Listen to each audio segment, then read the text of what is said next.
The distinction being contemplation has to do more with holding a thought, an idea, a certain aspect, and holding it emotionally and conceptually, versus meditation, in this case, meaning following the breath or just abiding spaciously.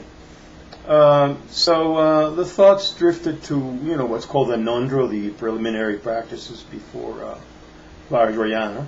Those of you that are familiar with the Ngondro, it's, you might call it a toolkit of practices that are very effective, efficient, all put together for you, kind of packaged for you in different versions of it. More familiar with the Dujom Tersar Ngondro, which I received from Lama Shenpen Dawa, Dujom Rinpoche's son. Very fairly extensive week introduction, which was great. And then later it has been reinforced. But it makes me think of the what they call the four thoughts that change the mind, or to translate to our parlance, four thoughts that maybe change your attitude, prepare your attitude. They're sort of like preliminaries of preliminaries. You have to have the right attitude before practice. So you're supposed to contemplate these thoughts and let them percolate before you do practice. But and then under you just run through, do the contemplations, do prayer to the Lama, do Bodhisattva vow, and so on. So it all kind of goes together, but these four thoughts are worthwhile. I'm going to very cursorily go over them for you, because I think they're worth keeping in mind. I may make notes. Eventually I'll put up in the website, not for the next few days because I had a glitch in the web design. I have to talk to the technical consultants, but after a few days you can look for articles on the Ngondro in the or the four thoughts in the website www.clearlightvideos.net, clearlightvideos.net. But give me a few days on that. Don't rush. Today is March the 27th, I believe. Let me check the date real quick. I lose track of days sometimes. Yeah, March 28th, Saturday. So give me till the first couple of days in April 2009. So in any case, one thing I want to preface this with is that consider that these thoughts were designed to motivate Tibetan practitioners. It's a cultural issue partly because Westerners don't like some of these four thoughts very much. It freaks them out, or they find them rigid. So put yourself in the perspective. To give you a perspective, think of somebody living in a little village somewhere in Italy, receiving a Catholic teaching in the 1800s. Well, Christianity and Catholicism have been there for, like couple thousand years. So the culture is just seeped and permeated.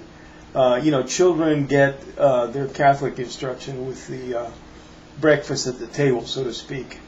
So in the same way, regard us, Westerners, coming out of either a Christian tradition or a materialistic tradition, trying to absorb all this. And I will mirror the comments that Lama Shenpen very sagely says. And it's helpful, sometimes to have, we're lucky we have a couple of Western masters now, because they understand how Westerners think. I must say, better than even the best master, Tibetan master. Although they complement, the Tibetan masters have a lot to offer in terms of devotion and practice. So in any case, Lama Shenpen Huk mentions that Tibetans find these things inspiring, whereas Westerners, she usually starts Westerners not with these things, but just with meditation, and lets them be discovered for themselves. And she says that motivates Westerners more, and then they get the appetite for the other parts. But here we go. So keep that in mind if you find yourself a little repulsed by these thoughts, because they're worth considering and they are true. But I can sort of try to interpret the intention. The first one has to do with human birth. It is said that human birth is precious, that it's rare, You have to have very good karma. Of course, somebody who's a long-time practitioner has accumulated a lot of virtue. It's virtually guaranteed a human birth, but that's with a lot of practice and accumulating virtue and so on. But it says, joyful to have such a human birth, difficult to find, free and well favored. So again, this thought is meant to encourage us to understand that we have a treasure, because it is said that in this human world we have the perfect balance of pleasure and pain, just enough pain to motivate us and make us see through samsara. And also as humans we have the ability to reason and insight. So it's this thought is designed to make us appreciate this golden opportunity and get to work exploiting this capital. It's like we have a certain amount of capital, a certain amount of gold, and instead of letting it sit there, we would invest it so that we get a huge return. So that's because otherwise next month we may not have it. So the second one has to do with death. Of course, everybody dies. We don't know when and where. The old masters used to put their cups upside down because the next morning they didn't know if they're going to be there. They say, tomorrow or the next life, whichever comes first, nobody knows. It says, but death is real. It comes without warning. This body will be a corpse. Now, again, Westerners are so frightened to even deal with the topic of death. They think it's morbid. But again, it's meant to, in the mentality of somebody who understands the Dharma to be a true practice. It's like, don't waste time.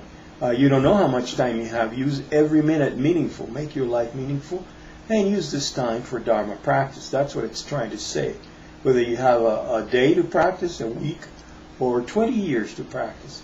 If you get started today, you make make good use of your time. So that's the intent of that one. The third one has to do with karma, the laws of karma, and I will do other presentations. I've done one on karma. Unalterable are the laws of karma. Cause and effect cannot be escaped. Again, this is to bring a sense of responsibility. I think most Westerners that are not sociopathic personality disorders, most Westerners have a sense of responsibility for their actions now and in the future, so consequences. So in a way, this is just reinforcing that. The laws of karma, it's partly meant to kind of frighten Tibetans into activity. Now, interestingly, we say unalterable are the laws of karma, but we know, for example, karma can be neutralized by the practice of confession and resolution, and I'll do a separate talk about that. Karma can be delayed by praying to the Buddhas to help us. The Buddhas are not able to destroy our negative karma, but they can delay the ripening of the negative seeds to buy us time again to reach Buddhahood. And of course, once we break the bonds of karma and reach Buddhahood, then karma is neutralized. And again, upon the recognition of the nature of mind, dwelling, abiding, leaving the mind unaltered, we're not creating any karma. So that is also true. Now, finally, the fourth is about suffering, understanding how this world of objects that we cling to, not just the world of appearance, but the world as it presents ourselves that we cling to, is suffering. Even pleasure is suffering, because it's like pleasure now, pain later. As long as there is grasping and aggression and ignorance. So it says, samsara is an ocean of suffering, unendurable and unbearably intense. Nyusho Kempo has a great image. He's compared clinging to the condition as licking honey off a razor. And then again, Pema Chodron has compared it to having this, an itch, a bad itch, that you scratch and infect, and then it gets much worse later. But what's the alternative? I mean, what do we do? Well, that's where the nature of mind comes in. There's a part within us, there's a part of us, there is what we are, that is unborn, unconditioned, undying, unchanging, even though it projects into the phenomenal world. And when we abide by that stable, unchanging nature of mind, that's where happiness is. We're not, buffeted back and forth like a little, like karma's bitch, karma's ping pong ball, so to speak. So there is a way to stay in stability. First practicing shamatha, becoming more relaxed, and looking at the mind and discovering this cognizant nature, this awareness that is empty, that cannot be seen or touched or smelled, but that functions, that is alive.